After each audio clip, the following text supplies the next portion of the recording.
સ્વાગત છે દોસ્તો ફિલ્મી વાતો ગુજરાતીમાં। આજના વિડીયોમાં આપણે વાત કરવાના છીએ 2015 થી લઈને 2025 સુધીમાં આ 10 વર્ષમાં સિંગલ વર્ષ ઉપર કઈ Gujarati film highest grossing Gujarati film બની હતી। આજના વિડીયોમાં આપણે તેની વાત કરીશું। ચેનલ ઉપર નવા હો તો ચેનલને સબસ્ક્રાઇબ કરી દેજો। જેની શરૂઆત કરીએ તો વર્ષ 2015નું વર્ષ એવું હતું જ્યારે ગુજરાતી ફિલ્મ ઇન્ડસ્ટ્રીની દિશા એકદમ બદલાઈ ગઈ હતી અને ગુજરાતી સિનેમામાં એક નવો યુગ ચાલુ થયો હતો। 2015ના વર્ષની સૌથી વધુ કમાણી કરનાર ગુજરાતી ફિલ્મની વાત કરીએ તો આ ફિલ્મ છેલ્લો દિવસ ફિલ્મ હતી। છેલ્લો દિવસ એક કોમેડી ડ્રામા ફિલ્મ હતી જેને કૃષ્ણદેવ યાજ્ઞિકજીએ ડાયરેક્ટ કરી હતી। આ ફિલ્મમાં મલ્હાર ઠાકર, યશ સોની, जानकी बोरीवाला, मित्रा गढ़ी અને છેલ્લો દિવસ ફિલ્મ 2015ની એક બ્લોકબસ્ટર ગુજરાતી ફિલ્મ સાબિત થઈ હતી। તે સમયે 18 કરોડની કમાણી કરી હતી અને 2015ના વર્ષની સૌથી વધુ કમાણી કરનાર ગુજરાતી ફિલ્મ છેલ્લો દિવસ ફિલ્મ બની હતી।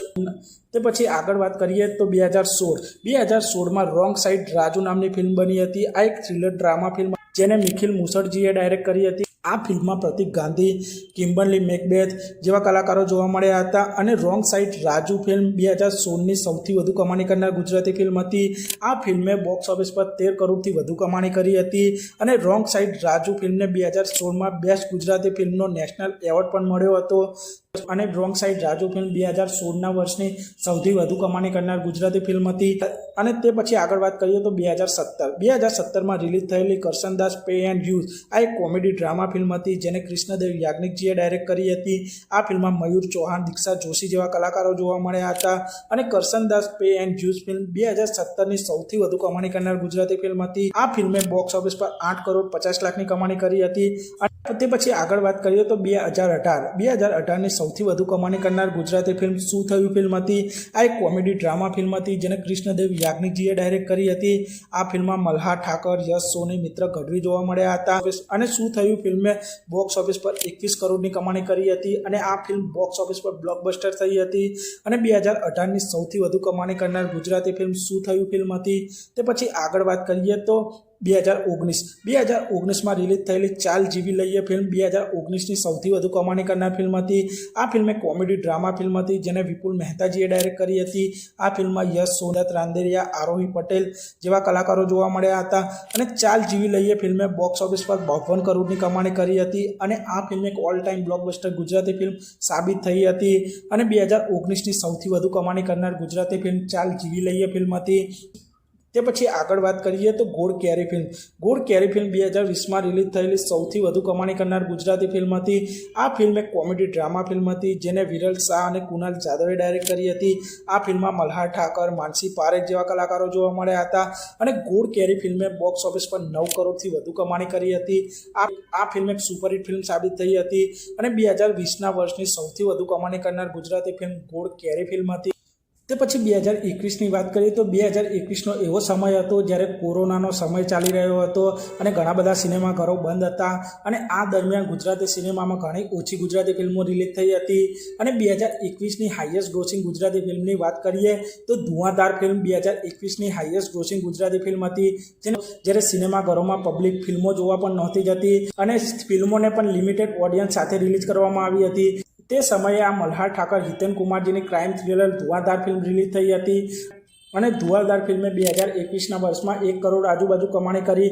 આ 2021ના વર્ષની સૌથી વધુ કમાણી કરનાર ગુજરાતી ફિલ્મ બની હતી। આગળ વાત કરીએ તો 2022નું વર્ષ 2022માં સૌથી વધુ કમાણી કરનાર ગુજરાતી ફિલ્મ કહેવતલાલ પરિવાર હતી। આ એક કોમેડી ડ્રામા ફિલ્મ હતી જેને વિપુલ મહેતાએ ડાયરેક્ટ કરી હતી। આ ફિલ્મમાં સિદ્ધાર્થ રાંદેરિયા, ભવ્ય ગાંધી જેવા કલાકારો જોવા મળ્યા હતા અને કહેવતલાલ પરિવાર ફિલ્મે બોક્સ ઓફિસ પર 19 કરોડ 50 લાખની કમાણી કરી હતી અને આ ફિલ્મ 2022ની સૌથી વધુ કમાણી કરનાર ગુજરાતી ફિલ્મ બની હતી।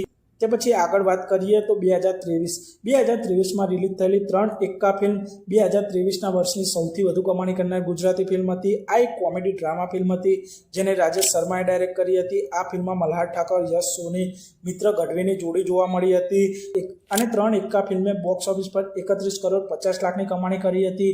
આ ફિલ્મ એક બ્લોકબસ્ટર ગુજરાતી ફિલ્મ સાબિત થઈ હતી અને 2023ની સૌથી વધુ કમાણી કરનાર ગુજરાતી ફિલ્મ હતી।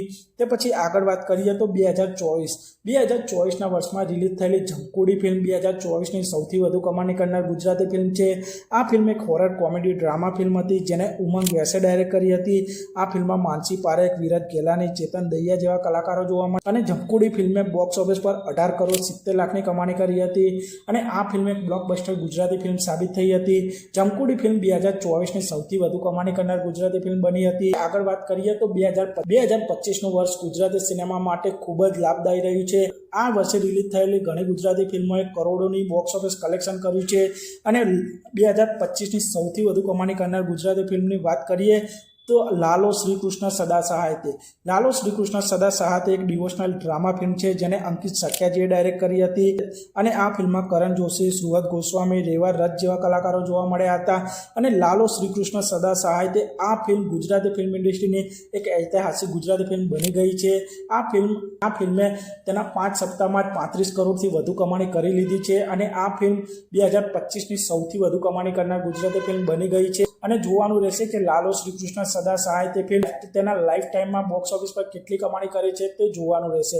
પણ અત્યારે આ ફિલ્મ 2025ની સૌથી વધુ કમાણી કરનાર ફિલ્મ તો બની જ ગઈ છે અને આ ફિલ્મ આગળ ગુજરાતની પણ સૌથી વધુ કમાણી કરનાર ફિલ્મ બની જવાની છે. આમ 2015થી લઈને 2025 આ ફિલ્મો છે જેને વાર્ષિક સૌથી વધુ કમાણી કરી છે.